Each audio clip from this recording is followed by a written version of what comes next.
کیا شدت پسندی اور قتل و غارت سے مذہب کا دفاع کیا جا سکتا ہے؟ ناظرین، آج اسی موضوع پہ بات کرنے کے لیے ہمارے ساتھ اسلام آباد اسٹوڈیو میں موجود ہیں ڈاکٹر پرویز امیر علی ہودبائے، جو کہ ایک پروفیسر انٹلیکچوئل رائٹر ہیں۔ ان کے ساتھ تشریف فرمائے بیرسٹر شعیب رزاق، جنہوں نے لنکنز ان جو قائد اعظم کا علمہ میٹر ہے وہاں سے اپنی بار ایٹ لاء کی ڈگری لی، اور ان کے ساتھ ساتھ اسلام آباد اسٹوڈیو میں موجود ہیں ماروی سرمد، جو کہ ایک ہیومن رائٹ ایکٹیوسٹ اور بلاگر بھی ہیں۔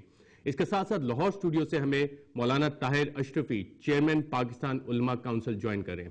آپ سب کا پروگرام رپورٹر میں شرکت کا شکریہ۔ ڈاکٹر صاحب، گورنر پنجاب سلمان تاثیر کے قتل کے بعد ایک سوال گھر گھر میں اٹھ رہا ہے، ڈیبیٹ بھی ہو رہی ہے اس پہ کہ کیا ہم ایک بیمار معاشرہ بن چکے ہیں؟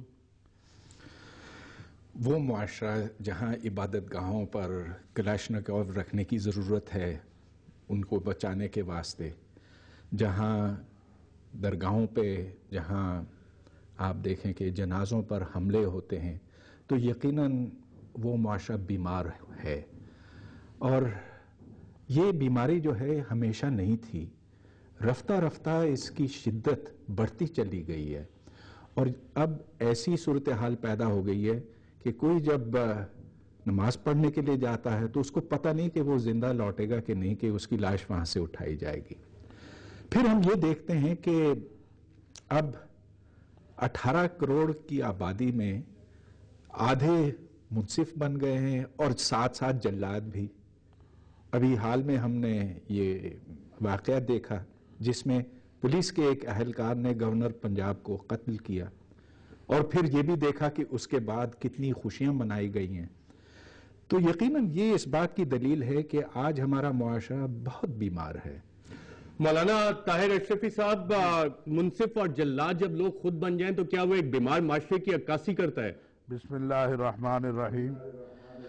ڈاکٹر صاحب نے جو بات کی ہے، بلا شبہ آج ہم اسی طرح کے معاشرے میں رہ رہے ہیں، اور جو آپ نے بات کہی کہ جب منصف بھی خود ہوں، قاتل بھی خود ہوں، تو پھر اس کو بیمار معاشرہ کہیں یا اسے جو بھی آپ نام دے لیں، وہ معاشرہ پھر اس قابل نہیں رہتا کہ وہاں انسانیت رہ سکے۔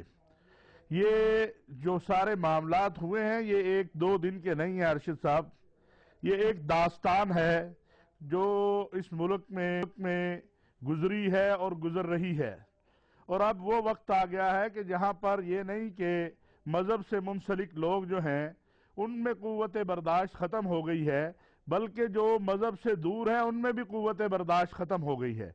اور یہ مولانا طاہر اشرفی صاحب، یہاں پہ ایک اور سوال بنتا ہے، جو بلاسفیمی لا ہے اس کے اوریجنز کیا ہیں؟ یہ کیا انسان کا بنایا ہوا قانون ہے؟ دیکھیں، میں اس میں گزارش کروں گا جی کہ جس بات پہ بحث ہونی چاہیے، بڑی بدقسمتی ہے کہ گزشتہ 2-3 ماہ سے یہ جو سلسلہ شروع ہوا ہے اور سلمان تاثیر صاحب اس کی نظر ہو گئے، ہم اس پہ بات نہیں کر رہے ہیں۔ ہم اس پہ کیوں بات کرنا چاہتے ہیں کہ رسول اللہ صلی اللہ علیہ وسلم کا جو گستاخ ہے، جس نے اوریجنل گستاخی کی ہے، جس نے جینون گستاخی کی ہے، جس نے رسول اللہ صلی اللہ علیہ وسلم کو اذیت دی ہے، اس کے لیے کیا سزا ہونی چاہیے۔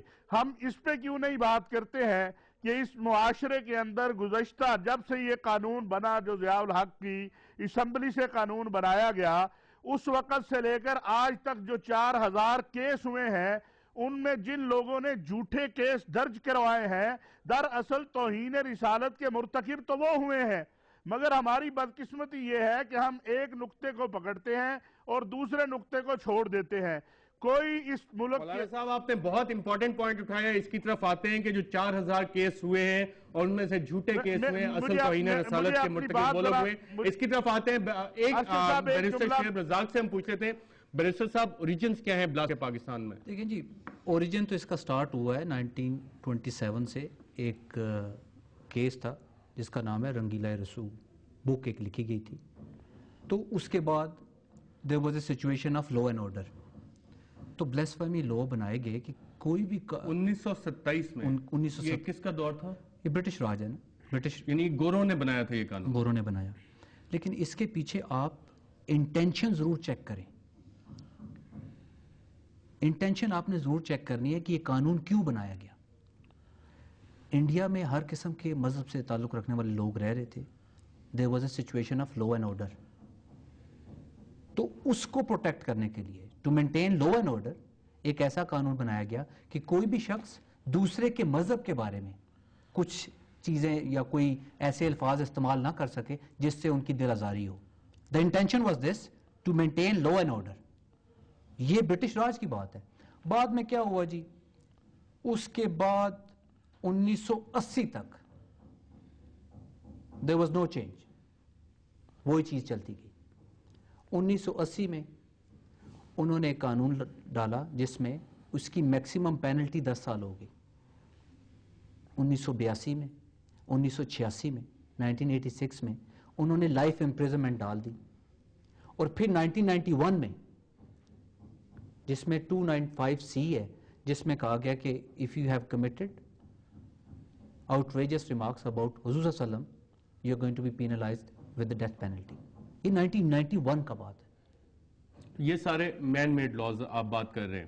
دیکھیں جی, مین میڈ لاز سٹارٹ ہوا 1980 میں, پھر 1982 میں, پھر 1986 میں, پھر 1991 میں. they were all passed by the legislator. یہ لیجسلیٹر کے پاس ہوئے ہوئے ہیں.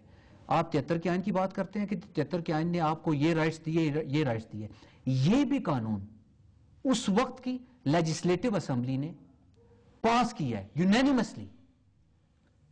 جو 295C ہے جس میں ڈیتھ پینلٹی ہے, that has been passed in 1991 during Nawaz Sharif first government. بالکل. اس میں ابھی تک جو بیرسٹر شعیب رزاق نے جو ہسٹری دی ہے اس سے بظاہر یہ لگتا ہے کہ 1927 میں برطانوی راج میں یہ قانون پہلی دفعہ سب کانٹیننٹ میں بنا, اور اس کے بعد اس میں 1980 اور اس کے بعد 1991 میں نواز شریف کے دور میں تبدیلی آئی.